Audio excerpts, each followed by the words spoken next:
Herkese merhaba arkadaşlar, kanalımıza hoş geldiniz. Afra Saraçoğlu annesiyle yeni paylaşım yaptı.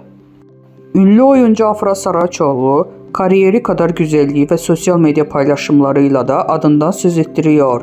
Yalı Çapkını dizisiyle kariyerini zirvesi yapan 28 yaşındaki oyuncu, Abi dizisiyle tekrar izleyicilerin karşısına çıktı. Afra Saraçoğlu'nun annesiyle olan benzerliği sosyal medyada damga vurdu.